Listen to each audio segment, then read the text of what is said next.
RG Kar medical কলেজের তরুণী চিকিৎসক খুনের বিচার চেয়ে মোমবাতি জ্বালিয়ে মৌন প্রতিবাদ মিছিল করল কোচবিহারের মাথাভাঙা উজান ভূমি ফাউন্ডেশন ও নাগরিক মঞ্চ।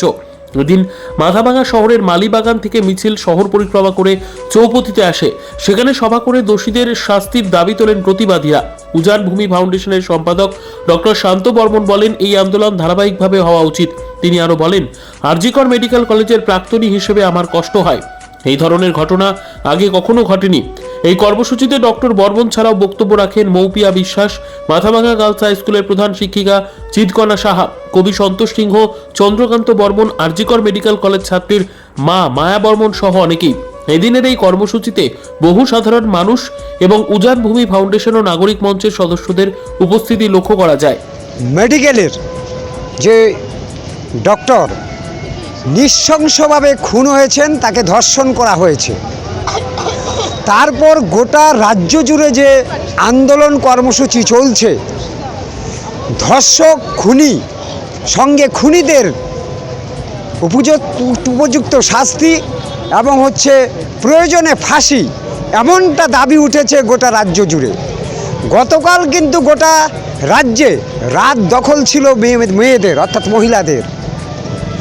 আজকে মাথাভাঙার উজান ভূমি ফাউন্ডেশন এবং নাগরিক মঞ্চের পক্ষ থেকে গণতান্ত্রিক উপায়ে এবং শান্তিপ্রিয়ভাবে মোমবাতি জ্বালিয়ে তারা মৌন মিছিল করলেন এবং মাথাভাঙা পোস্ট অফিস মোড়ে এসে তারা বিশেষ করে ডক্টর শান্ত বর্মন সহ একাধিক যারা গুণীজন তারা কিন্তু এই খুনির শাস্তির দাবিতে কিন্তু তারা সরব হয়েছেন। নয়তো মরতে হবে।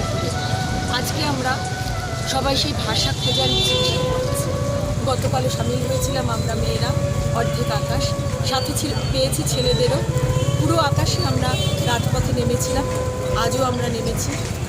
আজ আমরা ভাষা খোঁজার আন্দোলনে সবাই একসাথে শরীর হয়েছি। আরজিকরে হলো ঘটনাটা ঘটেছে, হয়তো আরজিকরে, কিন্তু সেই ঘটনাটা শুধুমাত্র আরজিকরের ঘটনা বলে ঘটনার সাথে আপনারা সবাই আজকে এতটা একাত্ম হয়েছেন বলেই আজকে প্রত্যেকে সেই ব্যথাটা, সেই যন্ত্রণাটা অনুভব করছেন বলেই আজকে সবাই আপনারা রাস্তায় নেমে আমরা যেটা চেয়েছি দিদির জন্য আমরা জাস্টিস পাই, আপনারা সবাই আজকে সেই একই জিনিস চাই। ডক্টর বর্মন, শান্ত বর্মন, এস বর্মন নামে পরিচিত। আমি উজান ভূমির একজন বলতে পারেন কর্মকর্তার মধ্যে পড়ি। আর সবচেয়ে আবেগের বিষয় ঘটনা কি হয়েছে আপনারা সবাই জানেন, এটা ডিটেলস করার কিছু নেই। এই যে নৃশংস হত্যাকাণ্ড, একজন ডাক্তার, মহিলা ডাক্তার, এখানে মহিলা ডাক্তার শব্দটা আমি ইউজ করবো না, একজন মহিলা, একজন নারী, তার উপর আমাদের দীর্ঘকাল ধরে তাদের উপর অত্যাচার নানাভাবে হয়, তো সবসময় যে তাদের বিচারটা কিন্তু পাওয়া যায় না। আমার সবচেয়ে আবেগের জায়গাটা এটা যে কলেজটায় হয়েছে আরজিকর মেডিকেল কলেজ, আমি ওখানকার এক্স স্টুডেন্ট, আমার মাদার কলেজ, আমার আবেগ সবচেয়ে বেশি। আমরা যখন ছিলাম তখন এরকম ঘটনা শুনিনি। তো আজকে দিনের দিন পলিটিক্যাল যে কোনো কারণেই হোক মানুষের হাতে পয়সা এসে গেছে, মানুষের চরিত্রের পরিবর্তন হয়ে গেছে, সেই জন্য আজকে এইরকম একটা নৃশংস হত্যাকাণ্ড হতে পারলো।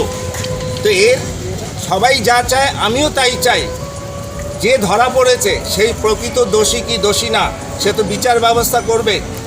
আমাদের দাবি হচ্ছে যে এর পেছনে কারা আছে, যেভাবে নৃশংসভাবে তাকে হত্যা করা হয়েছে, একজন মানুষের পক্ষে সেটা সম্ভব নয়, আরও জড়িত আছে। এই মাথাগুলো কারা, যাদেরকে জন্য পুলিশ প্রশাসন, আমার বিশ্বাস তারা যদি স্বাধীনভাবে কাজ করে ঠিক পুরো ব্যাপারটাকে তারা টেনে আনবে এবং তাদেরকে শাস্তির কাঠগড়ায় পৌঁছে দেবে।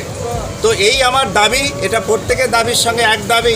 আর একটা কথা আমি সবাইকে বলছি, প্রত্যেক বাবা মাকে, এই যে সমাজ আমাদের যেটা সমস্যা, আমরা একাডেমিক এডুকেশনটা নেই, বই থেকে আসে, কিন্তু আমরা সোশ্যাল এডুকেশনটা নেই, একটা প্যারেন্টাল এডুকেশন, সোশ্যাল এডুকেশন, এই দুটোই আমাদের কোথাও গণ্ডগোল আছে। সামাজিক শিক্ষা আর প্যারেন্টাল এডুকেশন, যে মা বাবার কাছ থেকে সেই শিক্ষা, এটা যদি আমরা তাদেরকে তৈরি করতে না পারি, অর্থাৎ ছোটোবেলায় থাকে প্রত্যেকটি বাচ্চাকে এরকম আমরা শিক্ষা না দিই যে সে তোমার বোন, সে তোমার ভাই, এইভাবে তোমরা বড় হও, কাউকে অবজ্ঞা করবে না, কোনো মেয়েকে টিচ করবে না, এটা তোমার জন্য না, আমার পরিবারের অসম্মান, আমার সমাজের অসম্মান, আমার গ্রামের অসম্মান, এইটা দেখে তোমাকে বড় হতে হবে। এই শিক্ষাটা আমরা কিন্তু কোনো কালে হয়তো ছিল, বাট আমাদের কিন্তু ভাবনাটা এরকম, বিশেষ করে যাদের বাড়িতে কন্যা সন্তান আছে তাদের তো আরও সজাগ হতে হবে। কী করে আমরা আমাদের ছেলে মেয়েকে আরও সহানুভূতিশীল এবং যুক্তিবাদী এই জিনিসটা করে বড় করে তুলতে হবে, তবেই হয়তো এগুলো একদিন আস্তে আস্তে নির্মূল হয়ে যাবে। আদারওয়াইজ এই বলে এই আন্দোলন, এই শিক্ষা যদি আমরা ভেতরে ঢোকাতে না পারি তাহলে কিন্তু ওটা হবে না। এই বলে আমি এখানেই সংক্ষিপ্ত বক্তব্য শেষ করছি। আপনারা যারা এখানে গুণীজন আছেন তারাও দু চারটে কথা বলবেন বলে আমাদের এই স্পিচ, এই বার্তা। এবার প্রশ্ন আসছে যে প্রতিদিনই তো হাঁটাহাঁটি চলছে, মৌন মিছিল চলছে। আমার কথা হচ্ছে যে এটা প্রতিদিনই হোক, মানুষ আরও সজাগ হোক, মানুষের চেতনা জাগুক, মানুষের শিক্ষিত হোক, এই বলে আমি আমার বক্তব্য এখানেই ত্যাগ করছি।